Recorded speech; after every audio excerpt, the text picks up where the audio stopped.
Nabigo ulit ang Gilas Pilipinas dito naman sa New Zealand 96, 94, 86 at hindi naging sabihin na nating madali para dito sa Gilas Pilipinas yung nangyari. Pero ganyan talaga. Lumaban naman sila at in fairness mas maganda ang pinakita. Itong si June Mar Fajardo na naka 11 points at syempre pinangunahan ni Justin Brownlee.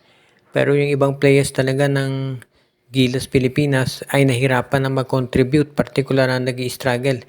Itong si Calvin Oftana. At yung iba pa nating players, napansin din natin si Junmar Fajardo medyo nahihirapan talaga dito sa mga pick and roll na ginagawa nitong New Zealand. Palagi na-atake yung depensa niya at hindi rin talaga sabihin na nating na-outcoach. Mas magaling talaga ang pagka-basketball, paglaro ng basketball at pag-coach nitong New Zealand. Kaya natalo na ng 2 sunod itong Gilas Pilipinas. Dahil dito medyo naging mas mahirap na yung daan para tayo makakwalify. Kaya nga ngayon alam natin na siguro mag-uumpisa na naman yung sisihan dahil dito sa nangyayari sa Gilas Pilipinas. Pero kinakailangan talaga siguro na isipin natin na sabi nga nung iba patapusin muna itong FIBA Asia at pagkatapos tsaka natin i-assess kung ano ba talaga ang dapat gawin. Dahil clearly kinakailangan ng pagbabago dito sa Gilas Pilipinas ngayon. Kaya pwede nating masabi na ito talaga ang kinakailangan ayusin. Wala namang duda na maraming kinakailangan na pagbabago dito sa ating Gilas program. Kaya nga ngayon, kinakailangan mag-focus ulit doon sa next game itong Gilas Pilipinas at yan natin makikita kung anong adjustments ang kinakailangan nilang gawin. Ngayon, alam natin si Coach Tim Cole, marami pang pinaplano yan. So, abangan na lang natin kung ano pa ang ibang pwedeng mangyari para ma-improve ang performance nitong Gilas Pilipinas dito sa ongoing na FIBA Asia. Ngayon, itong pag-ban ng PBA dito sa mga players na maglalaro overseas, katulad dito kay Malonzo, kay Arvin Tolentino, William Navarro at sa iba pa, ay baka makasama yan dito sa liga. Maraming naniniwala na baka hihina yung darating na draft o kukunti na lang ang sasali dahil nga dito sa nangyaring desisyon na yan ng PBA. Sa ngayon, actually, wala pang comment ng PBA dito sa naging biglang desisyon nila na binabatikos ngayon. Pero ang tanong kasi, hindi kaya lalong hindi sumali yung mga top players dito sa PBA dahil alam nila na ganyan pala ang magiging patakaran. Ibig sabihin, instead na maengganyo yung mga players na feel foreigners at yung mga nag-graduate sa college na sumali dito sa PBA, baka ang gawin nila, lalo silang umiwas dito sa PBA dahil alam nila na kapag naglaro sila dyan, hindi na sila pwedeng maglaro abroad. So mukhang ito talaga naging problema ngayon ng PBA kaya siguro hindi pa sila nagko-comment dahil baka hindi maging maganda ang dating nito sa mga fans nila. At syempre mukhang kinakailangan pag-isipan mabuti ito ng PBA Board of Governors na unanimously inapprove itong measure na to. Kaya kinakailangan siguro na pag-aralan nila mabuti kung ito ba talaga makatutulong sa PBA o makasasama pa. Dahil sa paniwala ng iba itong desisyon na to ay mukhang hindi maganda para dito sa liga. Kaya nga sa ngayon maraming tinatawag na pag-aaral na mangyayari dito sa PBA para masiguro na yung tamang desisyon talaga ang kanilang gagawin. Dahil alam natin hindi magiging madali para sa PBA yung mga paglipat nga nitong mga foreigners o mga players natin sa ibang mga liga. Pero syempre kinakailangan din natin konsidera na hanap buhay naman itong PBA at yung mga players yung syempre hinahanap para doon sa pamilya nila.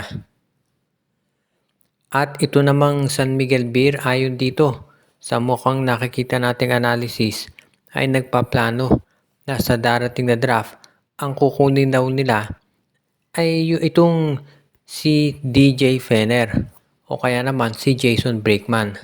At para ito yung mangyari, mukhang kinakausap nila itong Blackwater Bossing. Sa ngayon kasi mukhang yung first round draft pick ng Terra Firma na magiging number 1 sa draft, baka mapunta dito sa Barangay Hinebra. Yun namang Phoenix, yung number 2 draft niyan, hindi nila siguro ite-trade. Kaya ang San Miguel ang kinakausap ngayon nitong Blackwater Bossing. Baka yan ang susubukan nilang makuha talaga. Itong draft pick ng Blackwater ay magiging pang number 3 at yan ang gagamitin daw ng San Miguel para makuha si Brickman o kaya naman itong si DJ Fener. Ang dalawang nabanggit na player ay mga point guard at ito raw talaga ang hinahanap ngayon ni Coach Leo Austria. Kaya ready na raw sila na magbigay ng quality player dito sa Gilas dito sa Blackwater Bossing sa katauhan ni Jeron Teng. Plus baka magsama pa sila ng isa pang player na pwede nilang magamit.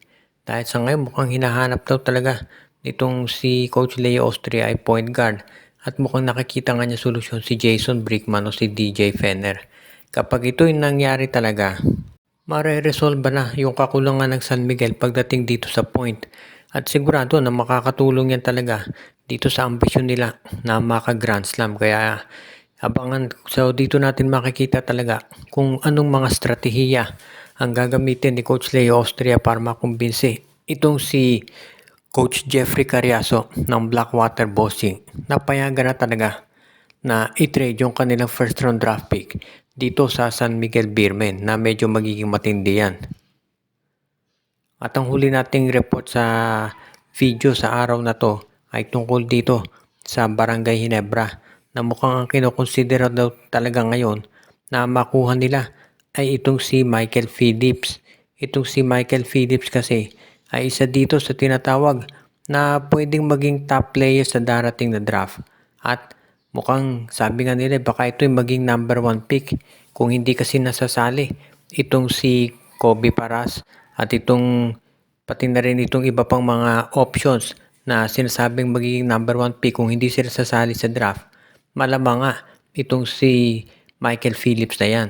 Originally ang plano kasi nila itong si Quentin Brown pero kung hindi nga sasali si Michael Phillips.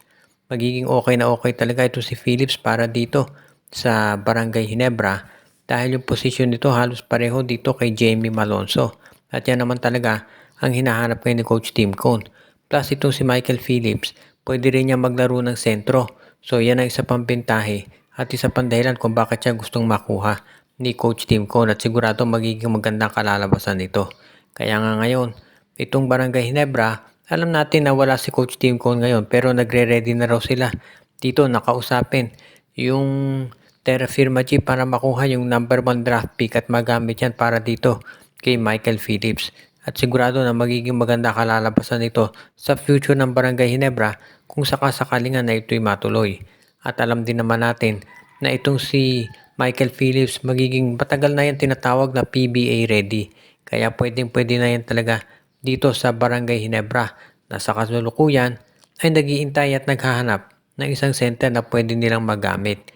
At ito na nga si Michael Phillips sa tingin ng karamihan, iyan yung magiging solusyon dito sa pakakailanganin ng Barangay Ginebra. At bago tayo magtapos, binabati natin yung ating mga taga-subaybay katulad ni RG Bueno at Dalina family, Joshua Giray Espejo at Rosales family, pati na rin si Anthony Alon, si Michael D, Dexter Domer, si Enju, Ireneo Salangsang, Katsakino Dukusin, Malyari Mascareñas, Dalmacio de Guzman at iba pa.